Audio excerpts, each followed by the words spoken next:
Harus diketahui bahwa menjadi perempuan itu tidak pernah mudah, karena perempuan harus bisa tutur, harus bisa uwur, harus bisa sembur. Perempuan harus bisa berkata yang baik, perempuan harus bisa memberikan nasihat yang baik. Jangan sampai menjadi perempuan yang memberikan kata-kata yang jelek. Di dunia itu ada dua, ibu-ibu, ada tuah, ada tulah. Situasi sekarang di dunia pesantren ini memang kita sedang berduka nggih Bu Nyai, kalau kita lihat di televisi, kita lihat di media sosial, pesantren itu difitnah sedemikian kejinya. Saya itu sampai nangis kalau melihat kiai-kiai itu sampai difitnah sampai sedemikian rupa. Beliau itu tidak pernah tahu kehidupan yang sesungguhnya di pesantren. Seandainya kru film atau kru TV ya, kru televisi itu ya, mondok tidak usah lama-lama, kilatan saja 30 hari saja tinggal di pesantren Ramadan gitu, tidak usah 3 tahun, 6 tahun, 9 tahun, 13 tahun seperti kita, kilatan 1 Ramadan saja. Tidak mungkin beliau itu bisa menarasikan narasi-narasi yang miring soal pesantren, karena pesantren itu sangat indah dan pengorbanan kiai-kiai dan bunyai-bunyai itu luar biasa. Mereka itu kalau diketahui dari luar seperti meminta sesuatu, padahal seumur hidupnya kiai dan bunyai itu tidak pernah memikirkan dirinya sendiri, hanya memikirkan bagaimana santrinya biar pinter, bagaimana santrinya biar survive, bagaimana santrinya biar bahagia dunia dan akhirat. Makanya suwakit nggih ning kalau mendengar berita-berita sekarang. Reaksi santri-santri beragam, ada yang tajam, ada yang lembut. Tapi itu tidak apa-apa. Seperti ibaratnya kita menjahit sebuah kain, kita membutuhkan jarum yang tajam tapi juga benang yang lembut, dua-duanya untuk menjahit sebuah kain. Wonten sing protes sampai keras, tapi juga ada yang dengan cara lembut. Saya kemarin nulis di Instagram itu, teman-teman mungkin tahu, akhirnya menjadi dibaca banyak orang. Saya mengangkat kisah tentang ketulusan kiai dan bunyai di pesantren yang mungkin publik belum tahu. Makanya adik-adik kalau medsosan, tiktokan, instagraman, jangan cuma membahas dirinya sendiri, sekali-kali ceritakan kisah pengorbanan bunyaimu, kisah pengorbanan kiaimu, kisah pengorbanan ning-ningmu. Itu ceritakan dengan lantang biar kita bisa memberikan sudut pandang lain kepada masyarakat di luar. Ngoten nggih. Jadi reaksinya memang bermacam-macam. Basa Jawane nek kaku kena gawe pikulan, nek lemes kena gawe dadung. Dua-duanya baik dalam rangka membela para gurunya. Tapi kita itu tidak mungkin tercerai-berai, karena pesantren itu sudah dari sononya kuat nggih. Seperti kisah Pandawa itu, mau dihantam dari manapun tetap bersatu, tidak bisa terpisahkan. Walaupun ada perang, ada pemberontakan, Pandawa itu tetap kuat, Pandawa itu tetap menjadi satu. Karena apa? Karena mereka sudah berjanji, loro-loro podo dirasakno, mulya-mulya podo di nggih, podo loro-loro podo dirasakno, mulya-mulya juga podo dirasakno. Jadi kita doakan dalam rangka Hari Santri ini mudah-mudahan situasi pesantren menjadi membaik. Allahumma amin. Ibu-ibu tidak usah terpengaruh, putrane sing teng pondok nggih kersane tetep teng pondok. Yang semula sudah yakin anaknya akan ditaruh di pesantren juga tidak usah goyah. Kita tetap satu barisan membela para guru, ngoten nggih. Oke, sekarang kita masuk ke materi. Ini singkat mawon. Perempuan itu kadang-kadang ada gium negatif nggih, ada gium itu pandangan negatif. Kadang-kadang digambarkan swarga nunut, neraka katut, ngoten nggih ibu-ibu. Kadang-kadang digambarkan yang sangat tidak enak didengar itu, nek awan dadi teklek, nek sore nek bengi dadi lemek. Nah, pokoknya kadang-kadang itu dianggap sebagai barang yang sangat remeh. Padahal sejatinya mboten.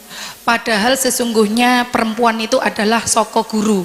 Jenengan nek lihat bangunan joglo, soko guru itu adalah tiang yang paling besar, penyangga utama. Yang itu kalau roboh, roboh semua. Tiang itu ada banyak, tapi kalau soko guru adalah tiang utama. Maka perempuan itu adalah tiang utama. penyangga utama, bukan sekedar pendorong tapi penyangga utama. Kata Ki Hajar Dewantara, kalau menjadi penyangga utama itu ada 3 yang harus kita siapkan. Apa saja? Nomor 1 tutur, nomor 2 uwur, nomor 3 sembur. Apa ibu-ibu? Tutur, uwur, sembur. Adik-adik mungkin sekarang masih muda ya. Tadi ditanya Bu Reni, siapa yang sudah melahirkan? Kayaknya yang ngacung yang depan-depan. Yang belakang itu membayangkan melahirkan aja nggak ngerti. Kingku metune piye bayi ini kan belum tahu. Tapi adik-adik dari sekarang sudah harus diketahui bahwa menjadi perempuan itu tidak pernah mudah. Karena perempuan harus bisa tutur, harus bisa uwur, harus bisa sembur. Mboten mek ngladeni teng bojone di dalam rumah mboten. Kadang-kadang ada yang mengatakan perempuan itu konco wingking, lalu kita tersinggung. Enak mengarani konco wingking. Maksudnya konco wingking itu adalah tokoh di belakang layar atau kita kenal dengan sutradara. Sakjane dalam sebuah rumah atau pesantren, sutradarane ibu atau bapak? Ibu. Semua keputusan pesantren, semua keputusan di dalam rumah, anake sekolah endi, mondoke ning endi, iki engko tumbas klambi werna apa, nek liburan kemana, nderek keputusan ibu napa bapak? Ibu. Di pesantren juga gitu, kalau mau bangun, kemudian mau tambah lokal, mau tambah kamar, kemudian mau memberikan parsel-parsel kepada guru dan ustadzah, nderek manut abah napa ibu? Ibu. Darani konco wingking tidak apa-apa, wong memang kita di belakang layar, tapi yang dimaksud konco wingking adalah sutradara. Bapak ibu, adik-adik, bapak ibu yang di rumah ini karena live streaming nggih. Film itu kalau sutradaranya mboten pinter, filmnya jelek. Tapi kalau sutradaranya pinter, filmnya juga bagus. Perempuan juga begitu. Kelihatannya kadang-kadang di belakang, tapi karena sutradara ya kudu pinter. Balik lagi kepada tutur, uwur, sembur. Apa yang dimaksud tutur? Perempuan harus bisa berkata yang baik, perempuan harus bisa memberikan nasihat yang baik. Jangan sampai menjadi perempuan yang memberikan kata-kata yang jelek. Di dunia itu ada 2 ibu-ibu, ada tuah, ada tulah. Sama-sama energi. Keris itu bisa menjadi memiliki energi, itu disebut keris yang bertuah, bisa memberikan manfaat. Kalau tulah biasanya energinya negatif, kalau tuah energinya positif. Ibu-ibu juga begitu. Nek dongane bagus menjadi tuah, nek dongane elek menjadi tulah. Nek dongane bertuah, anak yang tadinya tidak bisa apa-apa, anak yang tadinya itu tidak percaya diri menjadi moncer. Tapi kalau tulah, ibunya punya energi negatif, ngelok-ngelok nih, ngendikane elek. Ya Allah, kowe kok cek nakale senang, ngerti yo gak tak lairno kowe mbiyen.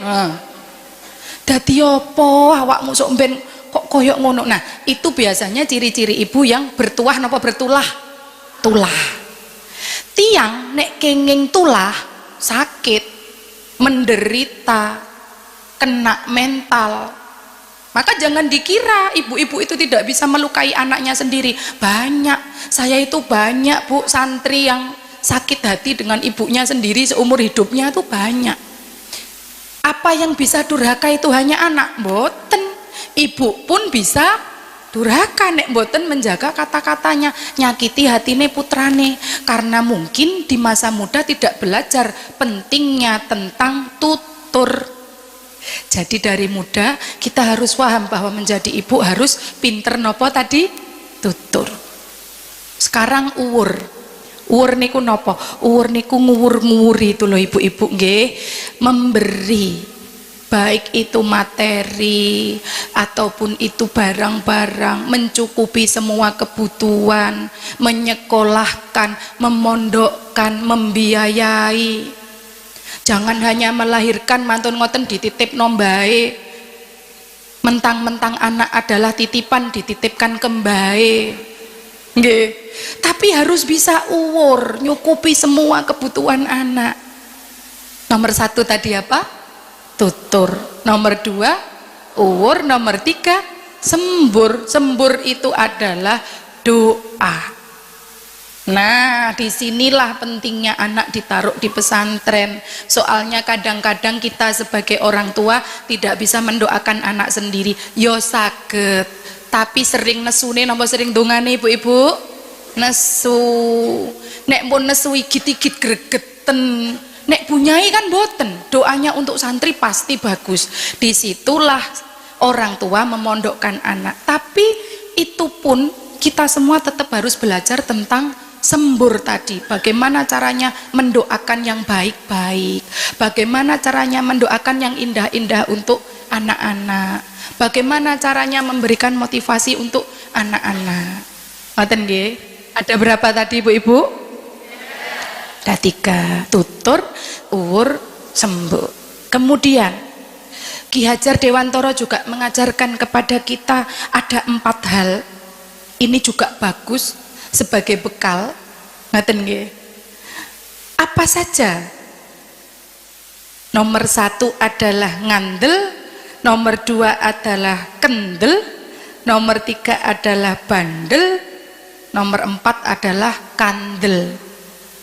Kandel ini lawannya tipis ibu-ibu. Kandel itu loh nggih. Ngandel. Bagaimana biar jadi perempuan yang baik? Bagaimana biar jadi ibu yang baik? Ada 4 ini tadi. Ngandel itu apa? Percaya. Percaya bahwa anak itu selain kita yang menjaga, juga pasti dijaga oleh Gusti Allah. Senantiasa percaya bahwa anak itu juga dijaga oleh Gusti Allah. Jadi kita tidak overthinking. Engko sananu ndek sekolahan dianu koncone, engko sananu ning pondok dibuli koncone mboten. Engko sananu ning dalan kepiye. Kalau kita mengamalkan ajaran Ki Hajar Dewantara tadi, kita pasti ngandel atau percaya kepada Gusti Allah. Yang kedua adalah kendel. Ibu-ibu, ada nasihat pepatah yang sangat bagus. Keberuntungan milik orang-orang yang berani. Keberuntungan hanya milik orang-orang yang berani. Kalau kita sebagai perempuan menyerah, wes aku wes dadi bojone uwong, wes dadi mantune uwong, wes aku nyerah, wes aku ape gak lapo-lapo tidak punya keberanian, ya kita tidak kemana-mana. Padahal jenengan kalau lihat orang beruntung di sekitar jenengan, dipenuhi keberlimpahan, kok sembarang barang boten kurang, itu bukan karena dia pinter, tapi karena dia berani, karena keberuntungan milik orang yang berani. Contoh, saya ibu-ibu dulu mondok itu ya, selama 13 tahun itu selalu mendengar nasihat Imam Ghazali yang disampaikan oleh para kiai. Nasihatnya begini, nak, kalau kau bukan anak raja dan bukan anak ulama besar, maka menulislah. Nasihatnya seperti itu. Tapi tidak seorang pun menjelaskan maksudnya. Maksudnya nopo nggih? Kok bisa ada kalimat seperti itu? Rawuh. Nggih. Akhirnya sampai kemudian bertahun-tahun selama tinggal di pesantren itu, saya juga bingung ini kira-kira maksudnya apa ya. Ternyata setelah lahir hati Suhita, saya baru sadar bahwa ternyata kalau kita mau menulis, kalau kita sebagai santri biasa purun menulis, kita akan mendapatkan kehormatan, kita akan mendapatkan kemuliaan, kita akan mendapatkan cinta kasih sebagaimana yang didapat oleh anak raja dan anak ulama besar. Maka membutuhkan rasa kendel atau keberanian. Yang pertama ngandel, yang kedua kendel, yang ketiga bandel. Bandel niku mboten baper, tatak. Menjadi ibu-ibu itu harus seperti sumur Sinobo, harus menjadi tempat bertanya. Sumur Sinobo niku nopo? Sumur Sinobo itu adalah sumur yang ada di padang pasir yang didatangi semua orang untuk meneguk airnya. Menjadi tempat bertanya putra-putrinya, menjadi tempat bertanya suaminya, menjadi tempat bertanya mertuanya dan keluarganya, bahkan masyarakatnya. Maka sumur ini harus jernih. Biar jernih bagaimana? Sering ditimba, sering diisi dengan ilmu-ilmu yang bermanfaat. Lawannya sumur Sinobo adalah sumur gemuling. Sumur gemuling niku sumur yang gelempang. Jadi ibu-ibu tidak boleh jadi seperti sumur gemuling. Sumur gemuling niku napa? Oversharing. Mangkel titik nyetori teng WA. Mboten srek titik kalih garwane nyetori teng WA. Dilaroi mertuane apik-apik nulis status teng WA, cukup tahu. Nggih. Nyuwun napa-napa mboten dituruti kalih mertuane, mara nyuwun status teng WA. Laki-laki yang masuk surga adalah yang loman kepada istrinya. Nanti mboten cocok kalih ipare, posting fotone dulur-dulure kandung, memang cuma mereka yang mengerti. Itu namanya sumur gemuling ibu-ibu, sumur yang gelempang. Nek gelempang mboten kenging diambil aire kutah-kutah butek. Padahal menjadi ibu harus menjadi sumur Sinobo yang disobo semua orang. Dek iki piye yo kok enek kejadian ngene, sekedap Mas kula pikire kadose saene ngoten. Karena kita pinter. Bu iki piye yo Bu, sekolahan kok ngene, Bu iki kok pondok ngene, menurut sampean piye? Ngeten bah niki saene. Itu yang saya bilang bahwa perempuan adalah sutradara, adalah tokoh di belakang layar tapi punya peran yang sangat penting. Ngoten nggih. Jadi harus dari sumur Sinobo, bukan sumur gemuling, oversharing. Kalau kita main media sosial, ayo diisi dengan hal yang baik-baik, ayo diisi dengan hal yang indah-indah, boten usah saling sindir menyindir. Nanti yang dimaksud satu, yang baper sa Indonesia. Padahal aku mau pegel mbak ibuku tok, tapi mertuaku yo melok baper. Lah wong nyalah-nyalah sampean pegel ditulis teng WA nggih. Nah, itu.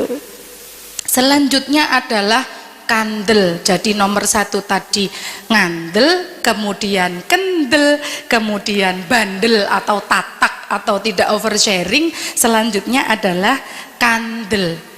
Kandel itu tebal, bukan tipis. Nopone sing kandel? Sangune. Sangu itu berbentuk apa? Berbentuk uang juga bagus, berbentuk apa itu? Kekuatan psikologis juga bagus. Value. Menjadi ibu harus punya bekal yang kuat. Menjadi ibu harus punya bekal yang banyak, yang tidak tipis, yang tidak biasa-biasa saja. Harus memiliki kasih sayang yang seluas samudra biru, tidak gampang marah, tidak gampang muring-muring, kandel bekalnya. Kalau bisa ketika anak minta apa-apa mboten usah disambati. Saya itu ditinggal abah sedo itu neng luar biasa hancurnya. Sebab abah saya itu adalah laki-laki yang tidak pernah menunjukkan kepada putri-putrinya kemarahan.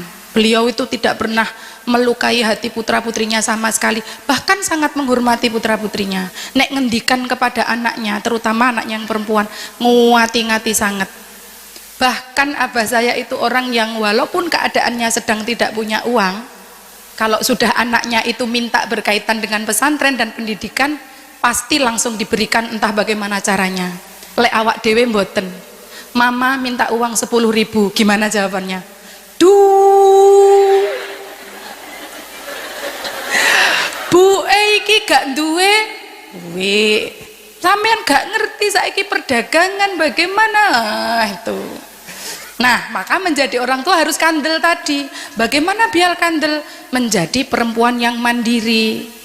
Saya itu pertama datang ke Kudus jadi mantunya orang Kudus itu seneng banget karena dengar istilah Gus Jigang, bagus ngaji dagang. Ngaji ya, ngajinya seorang penulisku nggih bikin novel, bikin film. Kalau ning Nawal ngajinya nggih mimpin wilayah sak Jawa Tengah niki. Kalau saya ngajinya adalah bikin novel. Ning Aida ngajinya sekolah lagi, ngomong santri. Ngajinya orang kan masing-masing nggih berbeda-beda. Jenengan lek jadi bu guru berarti ngajinya mengajar. Jenengan lek jadi ibu rumah tangga ngajinya nggih ngomong putra-putrinya di rumah. Tapi yang penting kata Mbah Sunan harus ngaji. bagus, ngaji, kemudian yang terakhir apa Bu? Dagang. Dagang biar apa? Biar mandiri, biar kandel, biar artone kuatah, biar kalau putrane minta nopo-nopo mboten diketaki mawon. Ngoten nggih. Sampai kapan? Meskipun kita sudah tua tidak ada kata terlambat untuk mandiri. Ngoten nggih. Makanya di dalam peribahasa itu ada kalimat yang sangat bagus menurut saya. Kamu tidak perlu minta izin untuk terbang, sebab itu adalah sayapmu dan langit bukan punya siapa-siapa. Terbanglah yang tinggi, katanya seperti itu.